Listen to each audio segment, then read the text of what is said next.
Olá meus amigos, estou feliz em poder conversar com vocês novamente.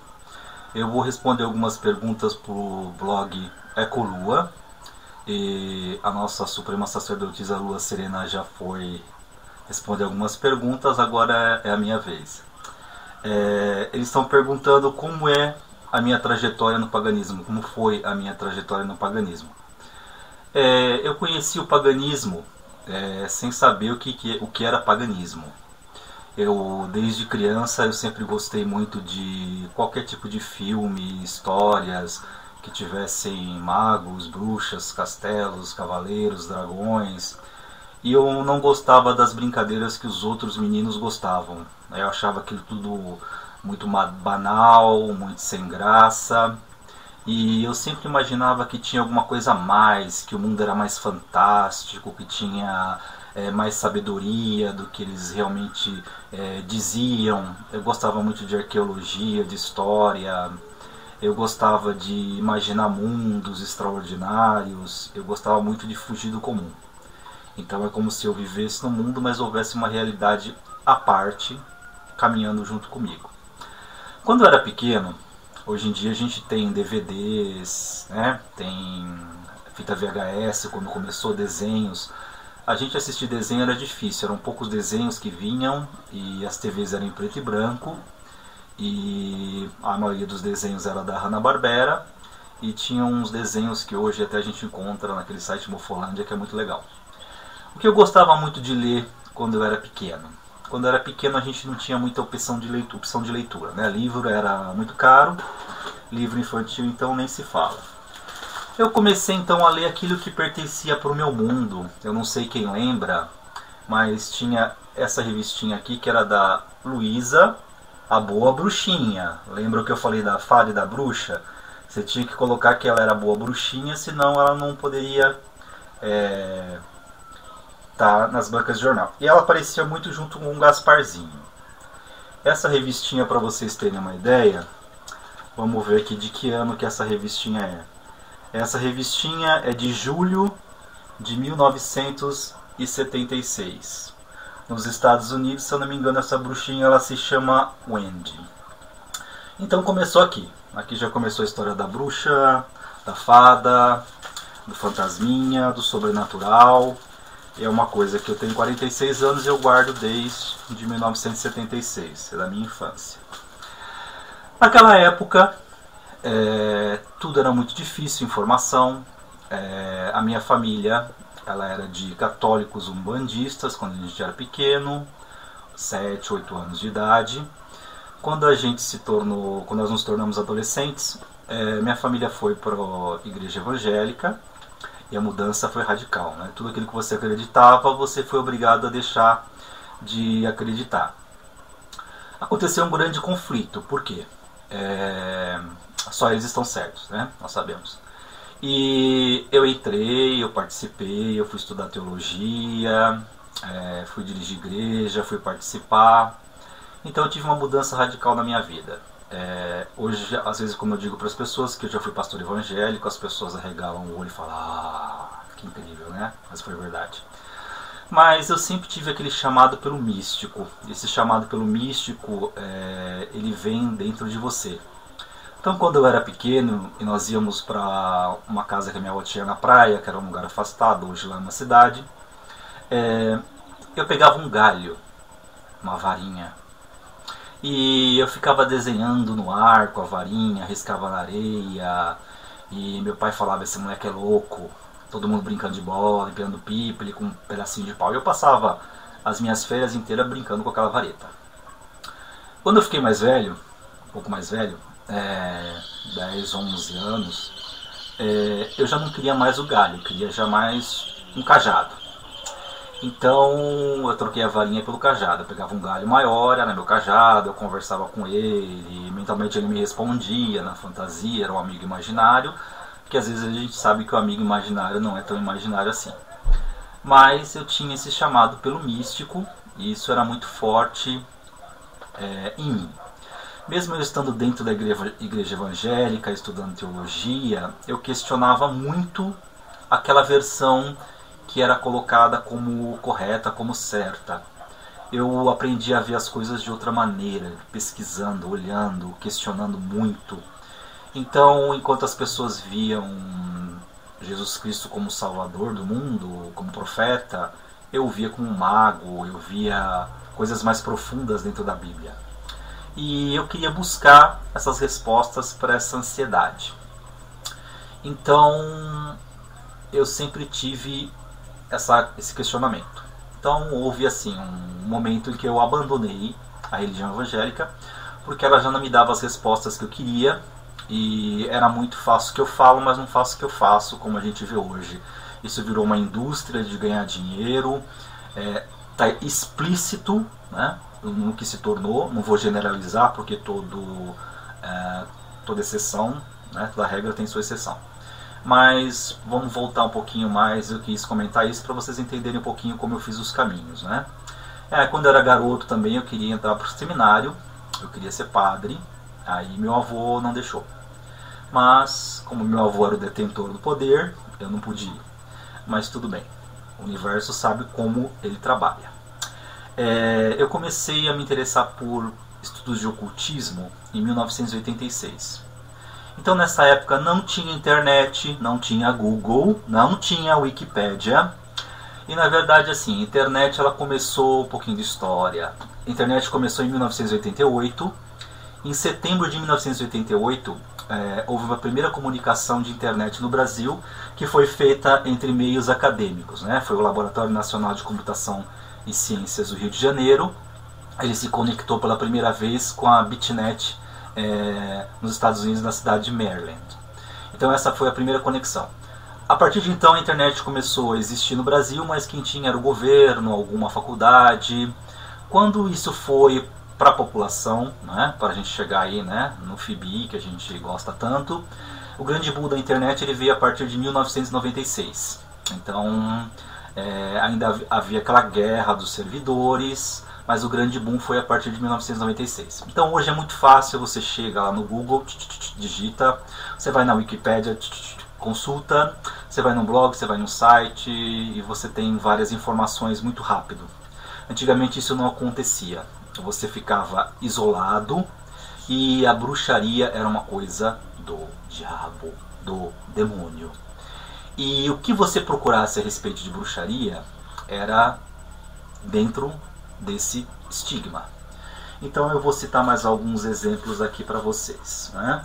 Quando eu comecei a procurar alguma coisa de bruxaria, olha só o que a gente encontrava. As ciências proibidas, aí tinha cara feia do diabo. Espiritismo, qualquer coisa que se ligasse a espíritos, era também demoníaca. Olha que carinha bonitinha. Se ele fosse verde, ele apareceu o Quernunos, né? Mas isso aqui é o que a gente encontrava sobre bruxaria. Então vamos dar uma olhadinha aqui também nos arquivos do Calegari, de que ano que é essa revista aqui. Vamos dar uma olhadinha aqui. Que a gente vai ficando... de 1987. Então assim, ó, eu comecei em 86... E em 87 procurando eu encontrava esse tipo de literatura que falava alguma coisa de bruxaria. E ainda era como ciências proibidas. Buscando mais um pouquinho, a gente ia fuçando. Um livro muito legal que eu encontrei também, que era de uma data de... Vamos ver aqui a data. Devia ter deixado as datas marcadas. Nossa, gente, esse aqui é mais antigo do que a minha revistinha da Luísa, Boa Bruxinha. Esse aqui é de 1973 e é Paracelso, a chave da alquimia. Então Paracelso já falava dos elementais. Paracelso ele pesquisava a alquimia, né, que era um dos caminhos do ocultismo e da ciência. Então isso que a gente achava. Esse livro é de 1973. A gente ia ter que garimpar em sebo, em biblioteca, não existia informação, e quando a informação vinha era de uma forma bem errada, como eu mostrei para vocês aquela do Quernunos vermelho, né? O Quernunos dele. Esse é um outro livro que é bem antigo, que é a Doutrina Mística da Madame Helena Petrovna Blavatsky, que é de 1981. Era da editora Emus, que eu não sei se ainda existe, Mas aqui ela falava também já um pouco de ocultismo, de magia nórdica, de magia germânica. Os nazistas usaram o nome dela para... usaram a doutrina dela, distorceram para dar uma verdade que eles desejavam e não a real. A Blavatsky era uma ocultista que é famosa até hoje e foi uma das que abriu o caminho para a gente estudar o ocultismo. Ocultismo, todo mundo acha que é uma coisa que é um segredo, que é uma coisa que está oculta. Você fala de ocultismo hoje é bobagem, porque qualquer site da internet você acha. O ocultismo era uma forma velada de a pessoa dizer na sua cara um assunto e que era outro assunto, né? Só para algumas pessoas poderem entender, porque existia perseguição, existia a coisa da política, então eles faziam as coisas de forma velada. Então, em 1987, eu encontrei um outro livro que para mim foi um marco para eu começar a entender bruxaria e ocultismo. Não se falava de Wicca no Brasil, era uma coisa que não tinha livro. Importar livro era uma coisa muito difícil, a gente só teve a abertura de importações depois do governo Fernando Henrique, e um produto importado era muito caro, era muito difícil de você conseguir. Então você buscar livros em inglês para trazer para o Brasil era uma coisa muito difícil. Só se alguém viajasse, pudesse te trazer um livro, também era muito difícil. Esse livro se chama O ABC do Ocultismo de Papos, ele é de 1987. É um dos grandes livros que eu acho de ocultismo no Brasil. É uma edição antiga, só que ele já começa a te explicar desde as tradições do Egito, as iniciações do Egito. Ele começa lá no berço do ocultismo, ele fala de Ísis. É um livro muito legal. Se alguém conseguir achar essa raridade em um sebo, olha, eu compraria sem pestanejar. Tinha os caminhos do iniciado. O iniciado tinha que fazer os caminhos, né, para percorrer até chegar à sua iniciação, até o seu encontro com a deusa Ísis. E é um livro que fala das antigas feitiços escritos do Egito. Então era um livro que saía daquela coisa do estereótipo ridículo da bruxaria ser aquela coisa do diabo, da bruxa ser satânica, do bruxo ser satânico. E ali você começa a perceber a ligação da deusa com a lua. Então, outro livro também que eu tenho aqui na minha biblioteca Morfolândia, de 1987, também um ano depois que eu comecei a estudar bruxaria, que ele fala sobre a lua. Não sei se dá pra ver aqui na webcam. Ele fala da influência da lua na sua vida diária. Ele começa a falar sobre os ciclos lunares, explicar as lunações. Então era isso, gente. A maioria dos bruxos eram praticantes solitários, não existia essa coisa de coven, de grove, tudo era muito difícil. O que era muito difundido no Brasil era o umbandismo, o espiritismo kardecista, e começava-se a crescer de forma mais explícita religiões afros como o candomblé. Bruxaria mesmo, muito difícil alguém falar em bruxaria. A bruxaria era do demônio. Isso tanto visto pela Igreja Católica como pela Igreja Evangélica, como também visto por certas correntes do espiritismo na época. Hoje se tem outra visão disso. Então era uma época muito difícil. Então você era um praticante solitário, você tinha que usar muito acessar a tua memória kástica, a tua memória universal, seguir muito os teus instintos, para você poder se identificar com a bruxaria. E você entender que a bruxaria não é aquele estigma do mal. A gente estava acostumado com isso nas histórias, nos filmes, reportagens quando passavam de bruxaria, era alguma coisa muito sucinta. Então você tinha que realmente caminhar com as suas próprias pernas. Como eu disse, você tinha que montar o quebra-cabeça, pedacinho por pedacinho. Começar o paganismo, eu comecei muitos anos atrás. Eu tenho 46 anos, eu comecei em 86, teria uns 20 anos mais ou menos de estudo de paganismo. Com algumas histórias entre meio. Mas quando realmente eu saí para ir aprender, então no final dos anos 80 para os anos 90 começou-se a história da Wicca, né? A gente foi na onda da Wicca, No começo dos anos 90 teve um grande boom também do esoterismo, né? Houve aquela coisa dos gnomos, dos elementais, começaram a fazer filmes, né? Depois começaram a vir os filmes do Harry Potter. Então hoje em dia muita gente se gaba, né? Ah, eu sou bruxo, eu sou bruxa. O que é ser um bruxo, ser uma bruxa? O que é ser um pagão? É você ter uma crença, uma religião, como outra qualquer. Você trabalha, você come, você bebe, você fica doente, você estuda, você é uma pessoa como outra qualquer. As pessoas também têm muito aquela ilusão de a varinha do Harry Potter. Eu vou balançar a varinha, vai sair um raio, vai ter um poder, o bruxo tem poderes paranormais. Não, o bruxo não tem poderes paranormais. Ele tem uma sensibilidade, ele tem um estudo, ele tem uma ciência. Né? Então você achar que você pode controlar a vida do outro pela bruxaria, isso é bobagem. A gente tem que saber que a bruxaria é uma ciência. Ela é entendida muitas vezes, como eu disse, cada um entende de uma forma. Uns entendem como religião, arte, ofício e tal. Eu entendo como religião. Então a gente vê muito o pessoal se gabando de ser bruxa, de ser bruxo. A gente tem que ter orgulho da nossa crença, mas isso não vai te fazer diferente de ninguém. Você é uma pessoa com as mesmas virtudes e com os mesmos defeitos de todo mundo. Então você não vai controlar a vida de ninguém. Você apenas pode orientar, instruir.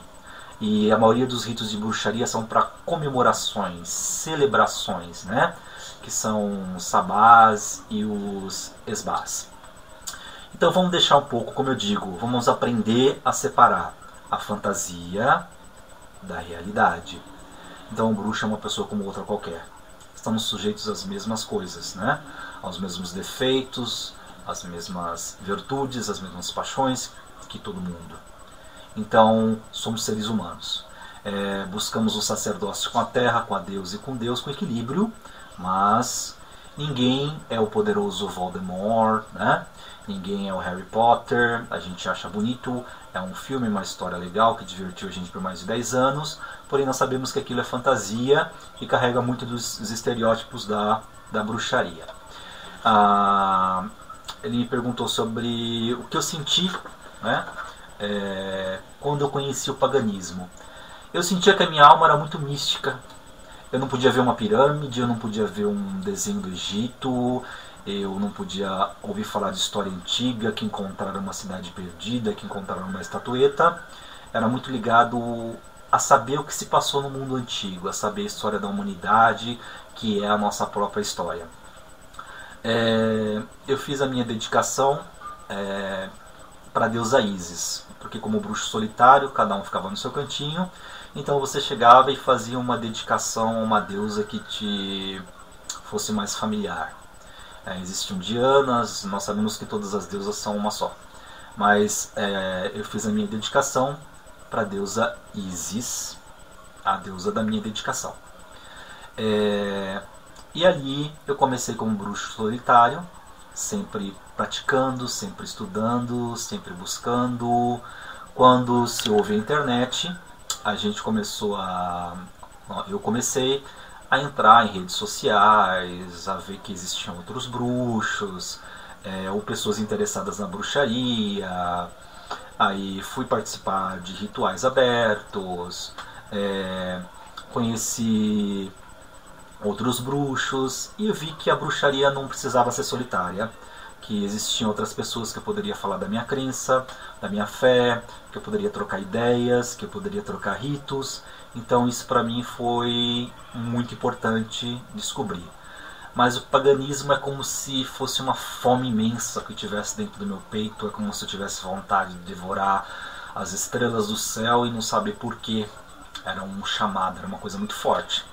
E enquanto eu não caminhei por várias religiões e eu não encontrei a minha própria religião, que o paganismo, a bruxaria, ele tem muito de você.